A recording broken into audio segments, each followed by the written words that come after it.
মুমিন যারা, নারী হোক পুরুষ হোক, যুবক হোক বা যুবতী হোক, সবার জন্য এটা প্রযোজ্য। মাগরিবের নামাজের পরে একটা নামাজ আছে, নামটা কি জানেন? সালাতুল আওয়াবিন নামাজ। কয় রাকাত? কয় রাকাত? কয় রাকাত করে করে পড়ে জানেন তো? 2 রাকাত করে করে বন্ধ পড়ে। নবীর প্রেমের কথা আমি বলছি। নবীর জবানের যে পবিত্র জবান মোবারকের বাণীর দ্বারা শ্রদ্ধা, এটাই হলো প্রেম। যেমন আমরা নামাজের ক্ষেত্রে যথেষ্ট উদাসীন। মাগরিবের নামাজের পরে কেউ যদি প্রয়োজন ছাড়া, প্রয়োজন যদি হয় কথা বলবেন, প্রয়োজন না হলে কোনো কথা বলবেন না। নবীজি যে শিক্ষাটা দিয়েছেন সেটা আমি বলছি। বন্ধুরে আমার, কোনো কথা আপনারা বলবেন না, নীরবে মাগরিবের নামাজটা শেষ করে আপনি কি করবেন? 6 রাকাত আওয়াবিন নামাজ শেষ করে দিবেন।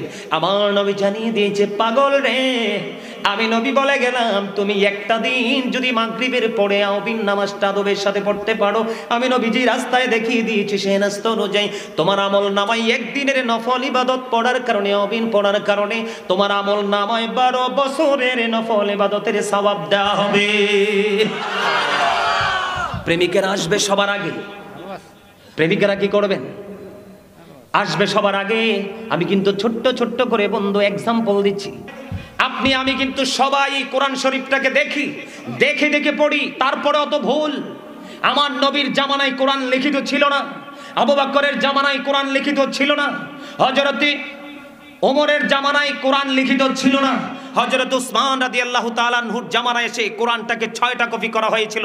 তৎকালীন সময়ে ইনি নিজে একটা রেখেছেন, পৃথিবীর গুরুত্বপূর্ণ স্পটে আরো 5টা কপি তিনি পাঠিয়ে দিয়েছেন। তখন থেকে ধীরে ধীরে কোরআনটা আমাদের কাছে লিখিত আকারে এসেছে। এখানে আসার কারণ, কোরআনটা খুলে দেখেন সূরাগুলোকে 2 ভাবে বিভক্ত করা হয়েছে। একটা হলো মাক্কি আর একটা হলো মাদানী। জোরে জোরে কোন আল্লাহু আকবার। এই যে কোরআনটা নাজিল হয়েছে, এই কোরআনটা নাজিল হওয়ার পিছনে যে ব্যাকগ্রাউন্ড, যেটাকে বলা হয় আপনার বাংলাতে বলা হয় অবতীর্ণ হওয়ার কারণ, ইংলিশে বলা হয় ব্যাকগ্রাউন্ড, যেটাকে আরবিতে বলা হয় শানে নজুল। এই যে নাজিলটা হলো কোরআনটা, আসমান জমিন কোনো কিছুই তো এটাকে গ্রহণ করতে রাজি হলো না। বিশ্বের অ্যাস্ট্রোনমার যারা, তারা গবেষণা করে বের করেছে আকাশের মধ্যে 200 crore গ্যালাক্সি আছে, আকাশের মধ্যে 200 কোটি ছায়াপথ আছে, প্রত্যেকটা ছায়াপথের মধ্যে 10,000 কোটি করে তারা আছে। এর মধ্যে একটা তারকার নাম হলো নিউট্রন স্টার। এই নিউট্রন স্টার তারাটার 1 চা চামচ পদার্থের ওজন হলো 1000 মিলিয়ন টন। তাহলে একটা তারার ওজন কত হতে পারে বের করার ক্ষমতা পৃথিবীর কারো? এই আকাশে কি কোনো খুঁটি আছে? আছে? জমিনের বুক ছেড়ে বিশাল নদী। আপনাদের এখানে ঢোকার সময় দেখলাম, এই যে খুশকান্দি গ্রামের দিকে ঢোকার সময় দেখলাম দুপাশে শুধু বিশাল বিশাল জলাশয়। এই যে মাটির বুক ছিঁড়ে, জমিনের বুক ছিঁড়ে বিশাল নদী নালা খাল বিল আপনার প্রবাহিত হয়েছে। জমিনের কি কোনো অসুবিধা আছে? না।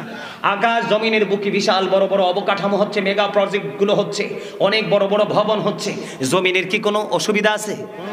যেই পাওয়ার জমিনের, ওই পাওয়ার আসমানের কিন্তু ছোট্ট এই কিতাবটা তো নিতে পারেনি। কারণ সব কিছুর জন্য যোগ্য হওয়া লাগবে। কি হওয়া লাগবে? এখানে সবচেয়ে বড় মুজিজা হলো আমার নবীর কাছে কোরআন এসেছে। আমরা সেই নবীর উম্মত হয়েছি, কিন্তু নবীকে ভালোবেসে নবীর উপর দরুদ পড়তে পারছি না। পারছি? দরুদ পড়ছি আজকে? কথা বলেন, পড়ছি? পড়ি নাই কেন? বন্ধুরে আমার, আল্লাহর হাবিব সরকারে মদিনা তিনি বলে দিয়েছেন, কেউ যদি প্রত্যেকটা জুমার দিনে প্রাণের নবীকে ভালোবাসিয়া প্রতিদিন যদি প্রত্যেকটা জুমার দিনে যদি মাত্র 80 বার দরুদ পড়তে পারে রে, তার 80 বছরের সগীরা গুনাহ আমার আল্লাহ মাফ করে দেয়। এখনকার মানুষ তো 80 বছর বাঁচেও না। এই যে আমার দাদা ভাই আমার পাশে বসে আছেন, দাদার অনেক ছোট নাতিরা চলে গেছে।